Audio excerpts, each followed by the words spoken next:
Hello student, today I am going to discuss some other questions from your sample paper in section C. So question number 28, we have proved that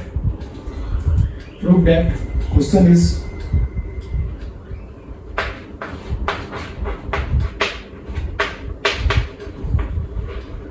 prove that sin theta plus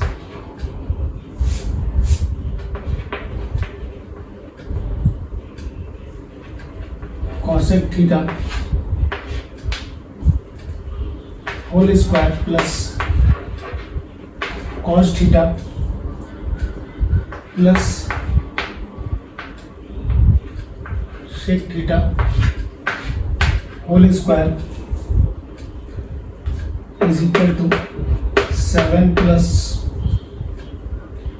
tan square theta plus cot square theta. ठीक है, ये मुझे prove करना है। Question आपका ये है और इसे प्रूव करना है। ठीक है, तो इसके लिए हम किस तरीके से अप्रोच करेंगे? अभी आप या तो आप ये लेफ्ट हैंड साइड का ले सकते हो या राइट हैंड साइड का ले सकते हो। ठीक है, तो लेफ्ट हैंड साइड से चलते हैं सबसे पहले, क्योंकि लेफ्ट हैंड साइड में जो है एक्सप्रेशन बड़ा दिया हुआ है। ठीक है, तो इसको प्रूव करने के लिए left hand side LHS is equal to sine theta plus cosec theta. ठीक है, ध्यान से देखिएगा, sine theta plus cosec theta का square plus cos theta plus sec theta का स्क्वायर।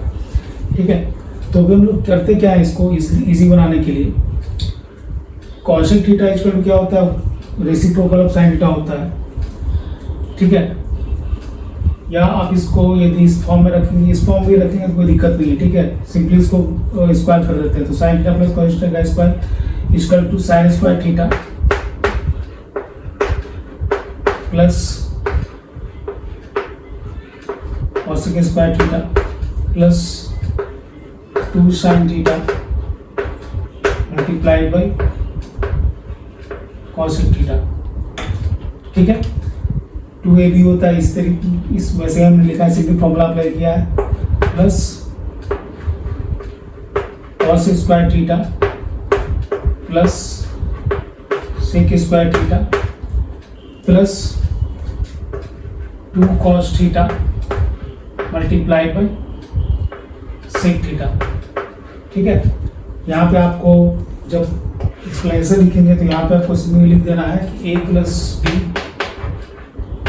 का whole square equal to a square plus b square plus 2ab। ऐसा आपको फॉर्मूला दिखाना है आपको जब भी आप पेपर लिखेंगे तो। ठीक है, अब इसको फर्दर हम लोग सॉल्व करते हैं। फर्दर सॉल्व करेंगे तो आप देखो कि ये साइन स्क्वायर थीटा, ये कॉस स्क्वायर थीटा, तो sine square theta plus cos square theta equal क्या होता है, 1 होता है। ठीक है, plus cosec square theta plus sec square theta, इसको इस जगह पे रखते हैं। ये टर्म जो देखो ध्यान से, ये टर्म और ये टर्म, अब ध्यान दो यहाँ पे कि सेक थीटा इक्वल टू क्या होता है, 1 बाई कॉस थीटा होता है। ठीक है, sec theta 1 by cos theta होगा तो कॉस थीटा कैंसिल हो जाएगा, यहाँ बचेगा क्या, प्लस 2। ठीक है, सिमिलरली ये 2 sine theta cosec theta equal to क्या होता है, 1 बाई साइन थीटा होता है। ठीक है, तो साइन थीटा नीचे आ जाएगा, तो sine theta by sine theta cancel हो जाएगा, तो यहाँ भी 2 बचेगा। आगे बात समझ में, तो टोटल हमारा देखो सम क्या हुआ, 2 प्लस 2 प्लस 1 मतलब 5 तो इधर हो गया, प्लस क्या लिखा हुआ है,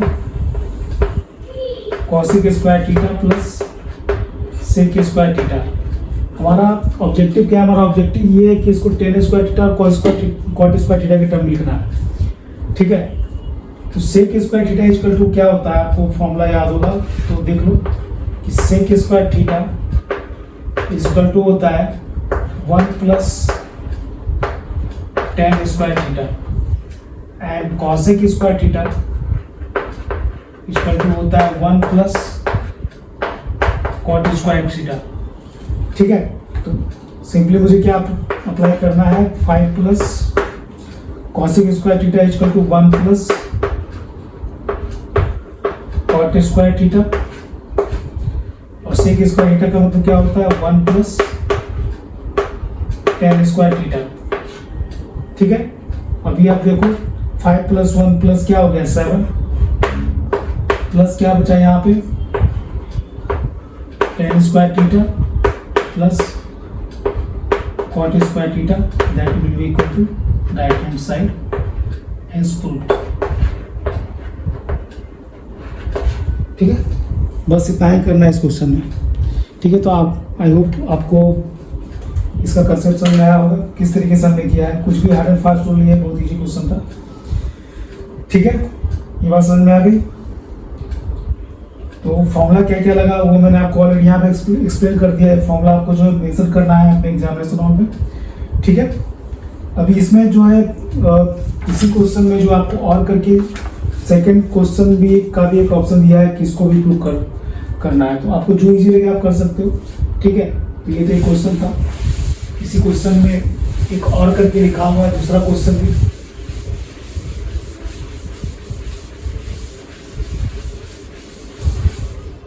और करके दूसरा क्वेश्चन में लिखा हुआ है। ठीक है, इसमें क्या लिखा हुआ है कि आपको लिखा हुआ है कि if cos A is equal to 5/30, ठीक है, लिखा हुआ है, then verify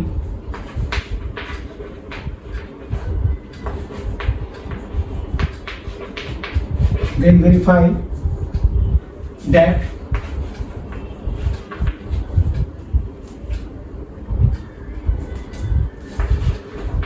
cos A divided by 1 minus tan A plus sin A divided by 1 minus cot A is equal to cos A plus sin A। ठीक है, ये question मुझे दिया हुआ है। ठीक है, तो मुझे राइट हैंड साइड प्रूव करना है, तो राइट हैंड साइड लेके चलने से कोई फायदा नहीं है यहाँ पे। रिजल्ट क्या कि ये बहुत सिंपल एक्सप्रेशन है, जो कॉम्प्लिकेटेड एक्सप्रेशन है उसको लेके चलेंगे तो रिजल्ट हमारे पास आने का चांसेस ज़्यादा है। ठीक है, तो हम लोग इसको right hand left hand side से लेते हुए चलते हैं। तो लेफ्ट हैंड साइड LHS पहले इसको सिंप्लीफाई करेंगे, फिर जो भी फॉर्मूला है इसमें अप्लाई कर देंगे। ठीक है, इसका अलग अलग मेथड है, बस बट पहले इसको हम लोग सिंप्लीफाई करने की कोशिश करते हैं। ठीक है, तो लेफ्ट हैंड साइड क्या है, cos A divided by 1 minus tan A। तो 1 माइनस tan A को क्या लिख सकते हैं, sin A by cos A लिख सकते हैं, प्लस sin A यहाँ पे लिखा हुआ है divided by 1 minus cot A को cos A divided by sin A लिख सकते हैं। ठीक है, इसी को फर्दर सिंप्लीफाई करेंगे, इसी लाइन में सिंप्लीफाई करते हैं क्योंकि जगह कम है। ठीक है, तो cos A ऊपर क्या हो जाएगा, cos स्क्वायर A हो जाएगा डिवाइडेड बाई क्या होगा, cos A minus sin A, cos A minus sin A plus ये sin A मल्टीप्लाई में क्या हो जाएगा, sin स्क्वायर A हो जाएगा divided by sin A minus cos A।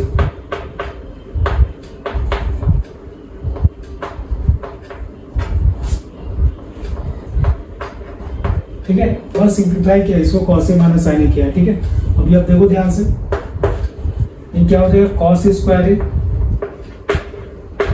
Divided by cos A minus sin A।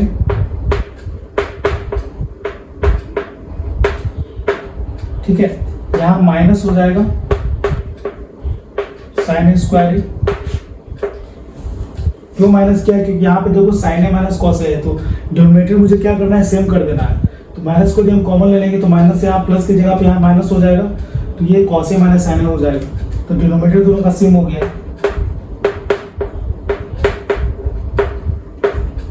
ठीक है, आपको ये बात समझ में आ गई। तो अभी इसको हम लोग किस तरीके लिख सकते हैं, cos A square A minus sine square A divided by क्या हो गया, cos A minus sine A. ठीक है, इसी को फर्दर सिंप्लीफाई करेंगे तो A square minus B square क्या होता है, A plus B A minus B होता है, तो cos A plus sine A multiplied by cos A minus sine A divided by cos A minus sine A. ठीक है, ये देखो दो टर्म जो है कॉमन हो गया, कैंसिल हो गया, तुम्हारा बचा कितना, cos A plus sine A. ठीक है, ये प्रूव करना है दैट इज इक्वल टू क्या, राइट हैंड साइड। ठीक है, तो हमें जो कॉस ए इक्वल टू 5/13 लिखा उसको यूज करने का जरूरत ही नहीं पड़ा, इसको सिंप्लीफाई करने से हमारा प्रूव हो गया। ठीक है, तो जो भी नहीं है कि आपको दिया तो अप्लाई करें, बट वो अप्लाई करें कैसे प्रूव करेंगे वो भी आपको समझाता हूँ। तो यहाँ तो आपको समझ में आ गया होगा। ठीक है, तो अभी क्या करता हूँ, जो लिखा हुआ जो दिया हुआ है वैल्यू उसको अप्लाई करके देखता हूँ। ठीक है,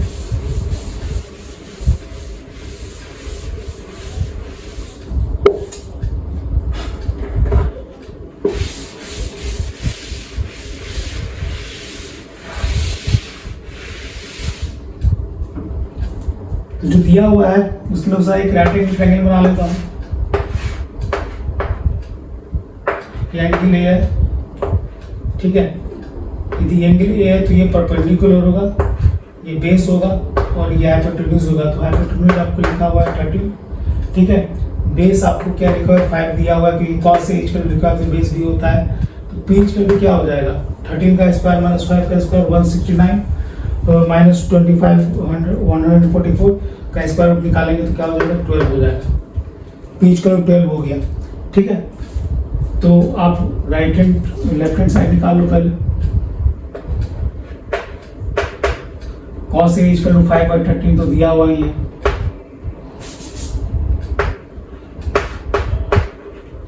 divided by 1 minus tan A निकालोगे तो परपेंडिकुलर बाई बेस होगा तो 12/5 हो गया। ठीक है, प्लस sin A निकालूंगा तो sin A निकालूंगा तो perpendicular by hypotenuse divided by 1 minus cot यदि निकालूंगा तो tan का रेसिप्रोकल होता है, tan यदि p 12/5 है तो cot उसका 5/12 होगा। ठीक है, इसको फर्दर सिंप्लीफाई करेंगे तो क्या आएगा 5/13, यहाँ से क्या आ जाएगा आपको देखो 12 में से 5 गया 7 होगा तो माइनस 7/5 होगा, प्लस 12/13 डिवाइडेड बाई 12 में 5 गया 7, ये 7/12 होगा। ठीक है, इसको फर्दर सिंप्लीफाई करते हैं, 5 ऊपर चला जाएगा तो 25 डिवाइडेड बाई 13/7 91। ठीक है, प्लस ये निगेटिव में आएगा, निगेटिव में यहाँ पे निगेटिव साइन आया है तो 25 और 13 माइनस 25 माइनस 25/91 हुआ है। इसको मल्टीप्लाई करेंगे क्या आ जाएगा 12 × 12 144। ठीक है, 12 मल्टीप्लाइड बाई 12 93 ये होगा। ठीक है, तो इसको फर्दर सिंप्लीफाई करेंगे तो 25 से भी माइनस करेंगे 144 में से 25 से भी माइनस करेंगे तो 14 minus 5 equal to 9, 13 minus 2 equal to 11, 119 divided by 91। ये हमारा जो लेफ्ट हैंड साइड था उसका वैल्यू आया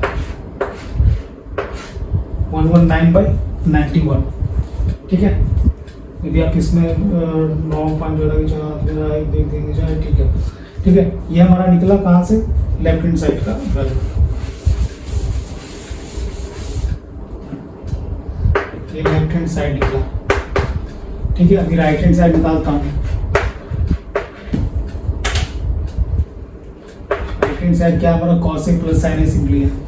cos A इक्वल टू क्या हो जाएगा 5/30 plus sin A equal to क्या हो जाएगा 12/30। ठीक है, इसका मतलब क्या होगा कि 12 5 17 13।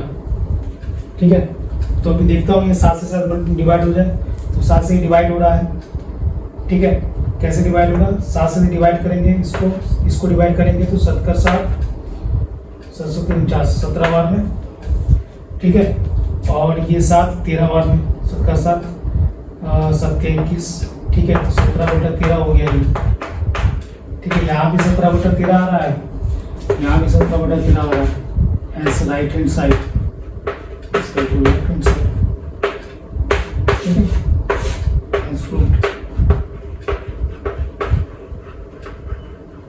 ठीक है, तो देखा आपने कि दोनों मेथड से मैंने इसको सॉल्व करके दिखाया। वो मेथड एक्चुअली नहीं है, मतलब वो सिंपली एक तरीका है, सिंपल तरीका है इसको निकालने का। ठीक है, ऐसा कोई मेथड नहीं है। ठीक है, तो आपको ये बात समझ में आई होगी। ठीक है, तो ये आपका हो गया क्वेश्चन नंबर कितना 28 आपका कंप्लीट हो गया। ठीक है,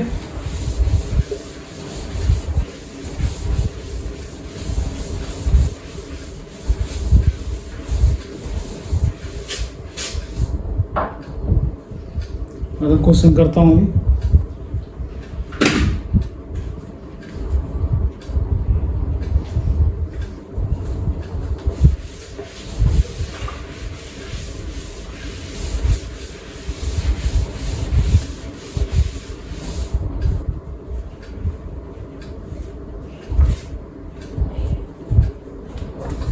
ठीक है, अभी क्वेश्चन नंबर 29 करता हूँ। ठीक है,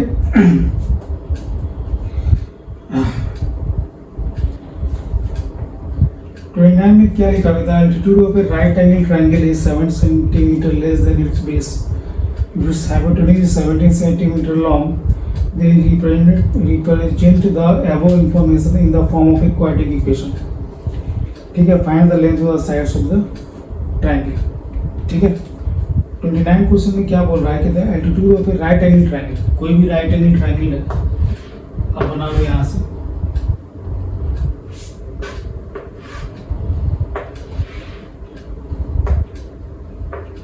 ठीक है, right angle triangle, the altitude of A right angle triangle is 7 centimetre less than it's base. यदि x है तो ये x माइनस क्या हो जाएगा 7 हो जाएगा। ठीक है, ये एल्टीट्यूड मान लो, दिस इज एल्टीट्यूड, इसको हम लोग एल्टीट्यूड बोलेंगे।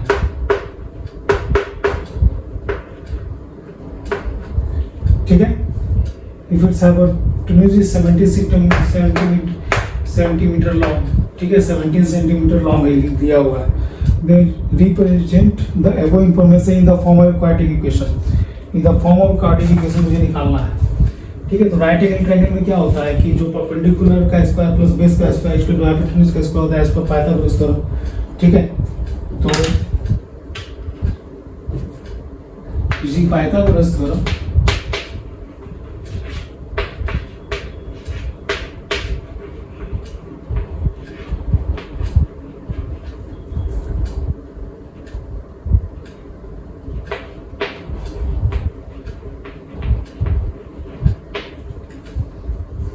this x minus 7 का स्क्वायर प्लस x का square will be equal to 17 का स्क्वायर। ठीक है, पाइथागोरस थ्योरम में ये होता है ना कि परपेंडिकुलर स्क्वायर प्लस बेस का square is equal to hypotenuse का स्क्वायर।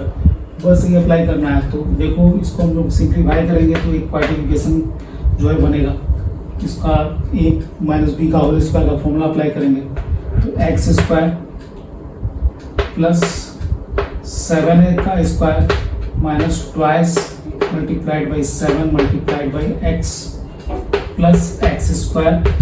17 का स्क्वायर कितना होता है 17 का स्क्वायर 17 स्क्वायर होता है 9 8 में 11 17 10 27 28 289 होता है। ठीक है, क्वाड्रेटिक इक्वेशन आना है इसलिए इसको हम लोग को सिंप्लीफाई करना पड़ेगा। तो x square plus x square क्या हो गया 2x स्क्वायर हो गया। ठीक है, ये फॉर्मूला आप जब एग्जाम में लिखोगे तो आपको लिखना पड़ेगा कि a माइनस बी का whole square equal to A square plus B square minus 2ab, ऐसा आपको लिखना पड़ेगा एग्जामिनेशन में। ठीक है, ये ध्यान रखना है क्योंकि इसका मार्क्स आपको मिलेगा लिखने का। X square by 2x square plus 49 7 का square minus 14x equal to 289। ठीक है, इसको फर्दर सिंप्लीफाई करते हैं तो 2x स्क्वायर माइनस 14x। ठीक है, अभी 49 में से 289 माइनस करेंगे। ठीक है, 0 4 2 बट ये क्या होगा निगेटिव में आएगा 240 इसका टू क्या हो गया 0। ठीक है, मैंने बस यहाँ पे कैलकुलेशन करने के लिए आपको यहाँ मेंशन किया, उसका जरूरत नहीं है। ठीक है, 289 को इधर लाओगे तो निगेटिव में आएगा माइनस 289 माइनस 49 घटाओगे तो 9 कैंसिल, 8 में से 4 गया 4 तो माइनस 240 बचा। अभी देखो 2 यहाँ पे कॉमन है। ठीक है, सभी जगह से डिविजिबल है तो x square minus 7x minus 240 को 2 से डिवाइड करेंगे तो 120 होगा, इसी तरह क्या हो गया 0। तो ये आपका क्वाड्रेटिक इक्वेशन रेडी हो गया। ठीक है, तो x square minus 7x minus 20 this is the quadratic equation. आपका फर्स्ट पार्ट कंप्लीट हो गया। ठीक है, फर्स्ट पार्ट आपका कंप्लीट हो गया। अभी हमारा सेकंड क्वेश्चन उसमें क्या बोल रहा है, पार्ट ए तो हमारा कंप्लीट हो गया। Find the length of the sides of the triangle. तो साइड्स का जो लेंथ मुझे फाइंड करना है। ठीक है, तो मुझे ध्यान में रखना है कि जब भी हम इसका सॉल्व करेंगे तो दोनों प्लस माइन यदि आ रहा है तभी हम लोग दोनों वैल्यू को के बेसिस पे इसका साइड्स का लेंथ निकालेंगे। बट यदि एक वैल्यू पॉजिटिव आ रहा है और एक वैल्यू निगेटिव आ रहा है तो निगेटिव वैल्यू तो लेंगे नहीं, क्योंकि किसी भी मतलब ज्योमेट्री में कोई भी साइड्स दिया हुआ है यदि उसका वैल्यू निगेटिव है तो उसका कोई मीनिंग नहीं होता, वो मीनिंगलेस होता है। ठीक है, तो माइनस जो भी आएगा वैल्यू उसको हम लोग इग्नोर कर देंगे। लेकिन बट दोनों पॉजिटिव यदि आ रहे हैं, दोनों वैल्यू यदि पॉजिटिव आ रहे हैं यहाँ पे एक्स के, इन दैट केस दोनों वैल्यू प्लग करके आपको आंसर निकालना होगा कि दोनों वैल्यू के हिसाब से इसका वैल्यू यहाँ पे 17 आ सकता है, देयर इज अ पॉसिबिलिटीज। ठीक है, तो अभी देखो इसको सॉल्व करते हैं। तो हाउ टू सॉल्व, तो ये हमारा फर्स्ट पार्ट तो हो गया, मैं इसको मिटा देता हूँ इसको सॉल्व करने के लिए।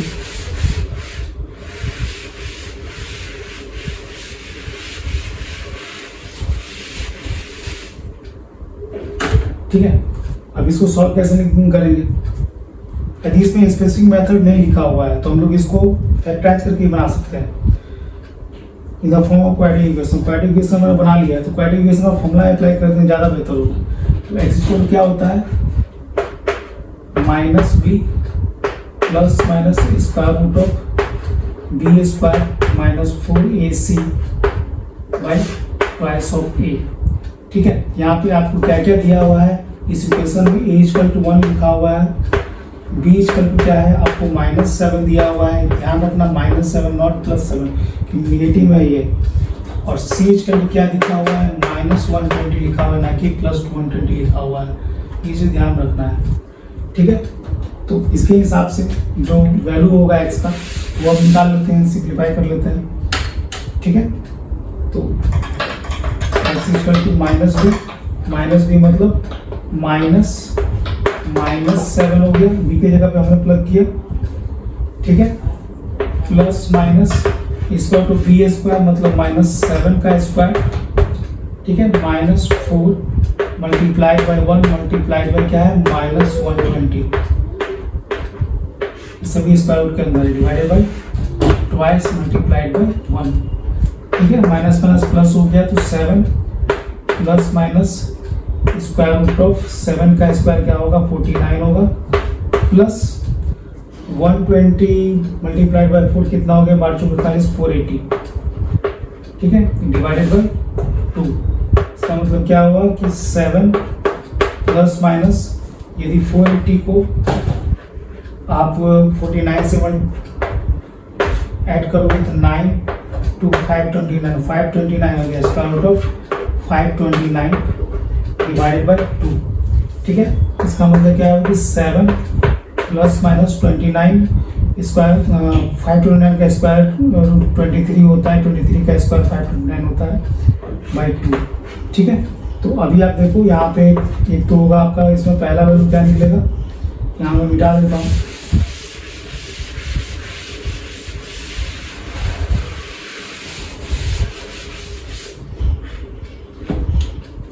यहाँ पे आपका पहला वैल्यू क्या निकलेगा, इसका पहला वैल्यू क्या निकलेगा, x equal to 7 plus 23 by 2। दूसरा वैल्यू क्या निकलेगा, 7 माइनस 23 बाई 2। ये तो कैंसिल हो गया, इसको तो हटा दो, खत्म करो इसको, कोई जरूरत ही नहीं इसका, निगेटिव वैल्यू आ गया। ये निगेटिव वैल्यू का कोई मतलब नहीं है, क्योंकि साइड हम निकाल रहे हैं किसी भी ज्योमेट्रिक फिगर का। तो ठीक है, तो सिर्फ पॉजिटिव वैल्यू में रहेगा, तो 7 प्लस 23 क्या होता है, 30 होता है, 30 बाई 2, इसका कितना हो गया, 15 हो गया। ठीक है, तो x का वैल्यू मुझे क्या निकला, 15 निकला, ये हमारा 15 हो गया। तो x माइनस 7 क्या हो जाएगा, 50 माइनस 7 कितना होगा, 50 माइनस 7 घटाओगे तो 8 होगा। ठीक है, तो ये 8 हो गया। ठीक है, तो साइड्स ऑफ द ट्रायंगल क्या हो गया, इसका जो एल्टीट्यूड हो गया 8 सेंटीमीटर, बेस हो गया 15 सेंटीमीटर एंड हाइपोटेन्यूज ऑलरेडी दिया हुआ है। ठीक है, तो ये आपका सोल्यूशन था इस क्वेश्चन का। ठीक है, तो ये आपका क्वेश्चन नंबर 29 हुआ। ठीक है, आपके क्वेश्चन सेक्शन सी से।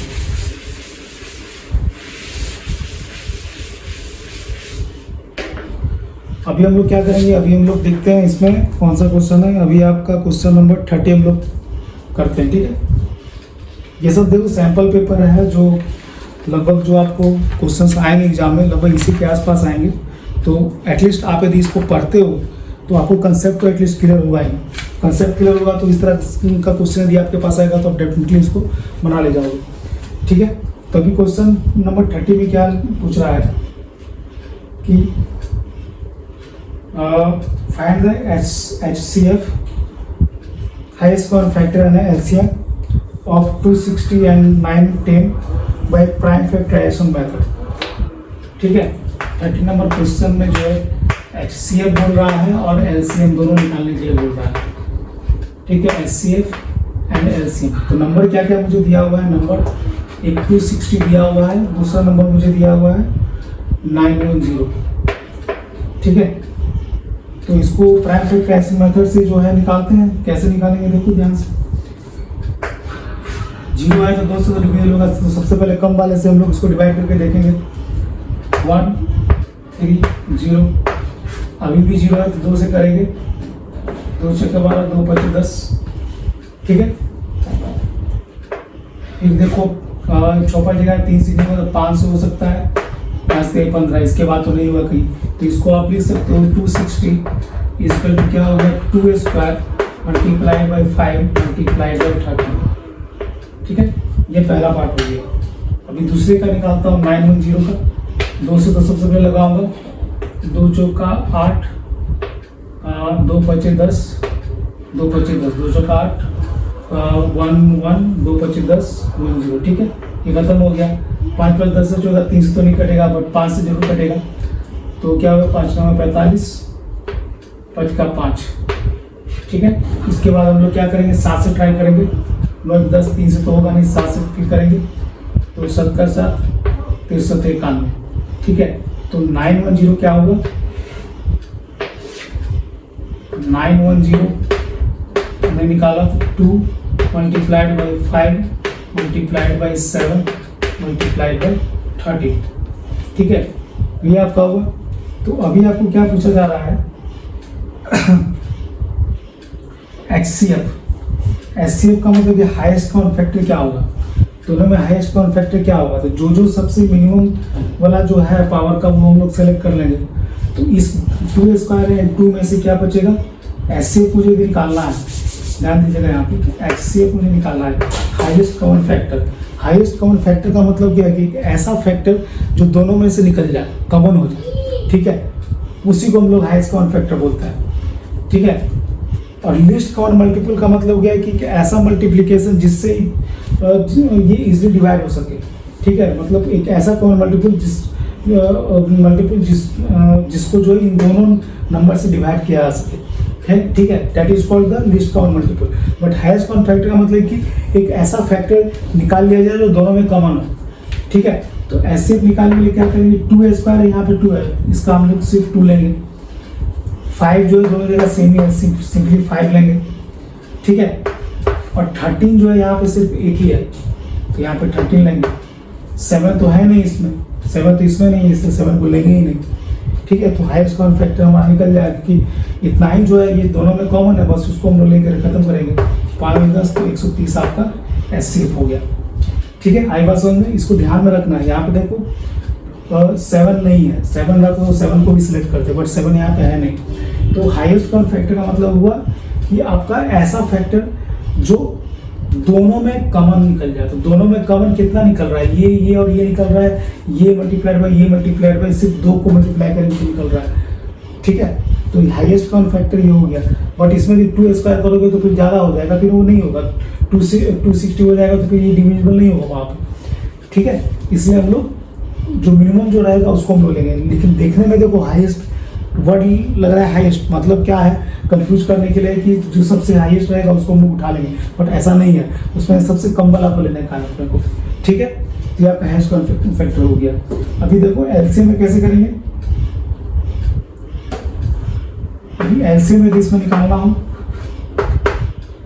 एलसीएम में जो है सबसे हाईएस्ट वाला हम लोग लेंगे, और जो नहीं है वो भी ले लेंगे। तो 2 स्क्वायर ले लिया, 5 ले लिया, 13 ले लिया, 13 नहीं है यहाँ पे 13 स्क्वायर, तो 13 स्क्वायर लेते, और 7 इसमें नहीं है, बट उस 7 को हमें ले लेना है, ठीक है। लेंगे तभी हमारा एक ऐसा नंबर मिलेगा जिसको ये भी डिवाइड कर सकेगा, ये भी डिवाइड कर सकेगा। तो 4 मल्टीप्लाई बाई 20 और 214, 340 मल्टीप्लाई बाई 13, इसको मल्टीप्लाई करेंगे 13 0 13 13 52 के 2 हाथ मेरा 5 13 5 18, ठीक है। तो 1820 आपका जो है एलसीएम हो गया, और 130 जो है एचसीएफ हो गया। तो ये क्वेश्चन है बस इतना ही है, ठीक है। तो आपको ये बात समझ में आई होगी, ठीक है। अभी नेक्स्ट क्वेश्चन में चलते हैं।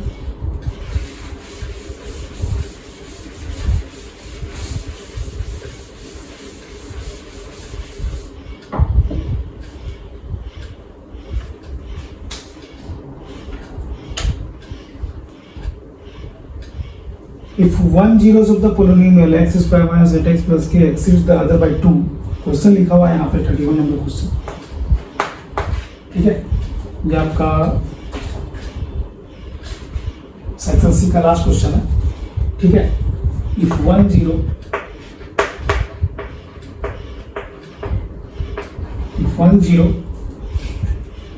ऑफ द पोलिनोमियल, ये क्वेश्चन लिखने का जरूरत नहीं है, आपको ऐसे ही समझा दे रहा हूँ। If 1 0 is the polynomial, the x square minus 8x plus k, ये आपको पोलिनोमियल कोई px दिया हुआ है, ठीक है। इसका 1 0 जो है, ठीक है, एक्सीड्स द अदर बाई 2, मतलब 1 0 मान लो कि अल्फा है, ठीक है। 1 0 मतलब 2 रूट होगा ना, तो मान लो कि फर्स्ट रूट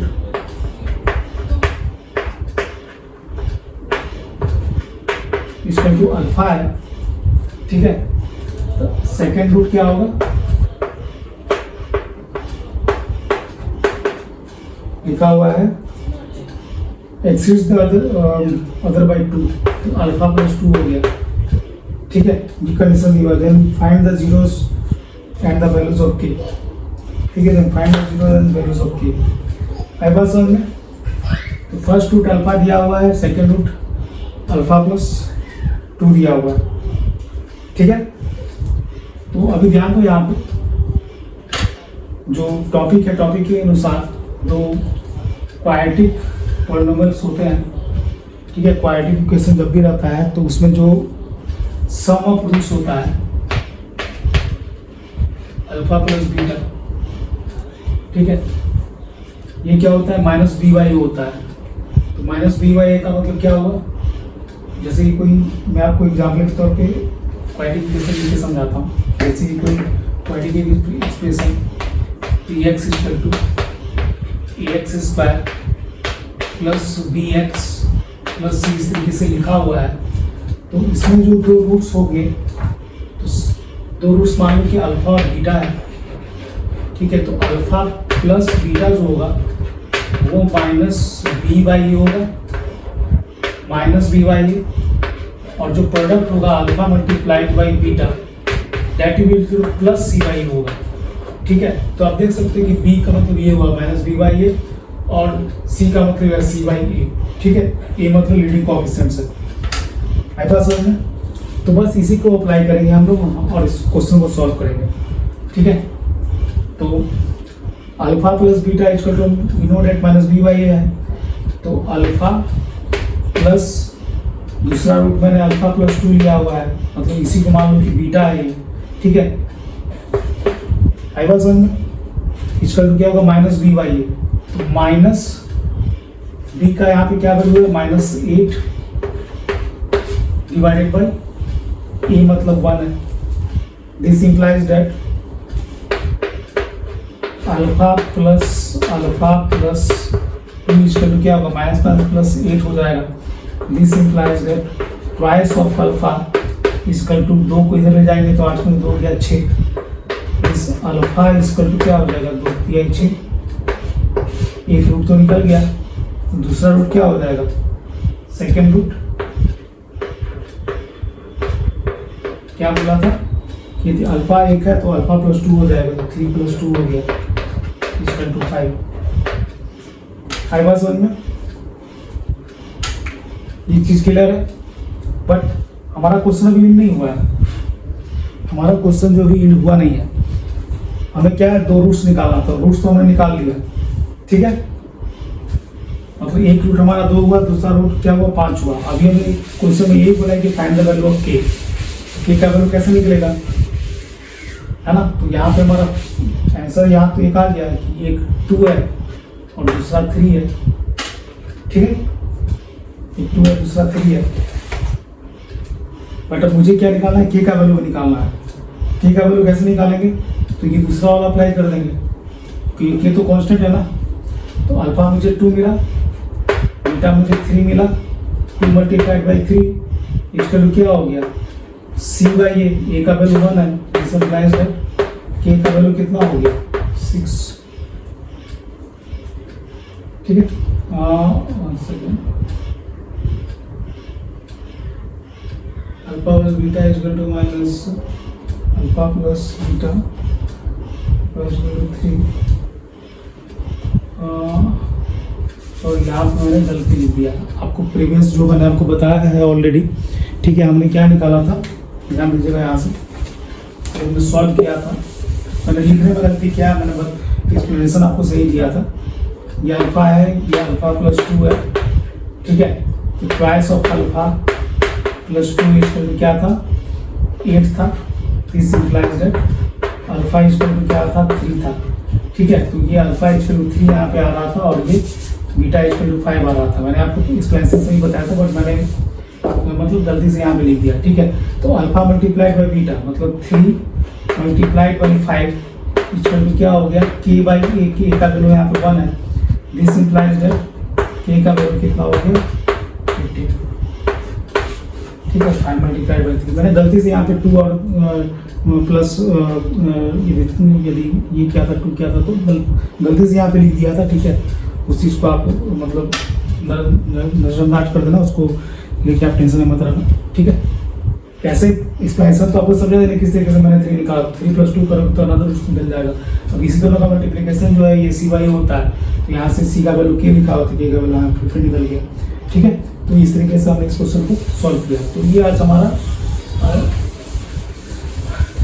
इस लेक्चर का ये लास्ट क्वेश्चन है। ये हमारा सेक्शन सी कंप्लीट हो गया। अभी हम लोग अगले सेक्शन, अगले जो सेशन में आपको बताऊंगा उसमें सेक्शन डी कंप्लीट कराऊंगा, ठीक है। जो आपका सैंपल पेपर है उसका सेक्शन डी पार्ट जो आपको कंप्लीट कराऊंगा, ठीक है। तो आज के हम लोग इतना ही रखते हैं। So thank you for watching, have a nice day.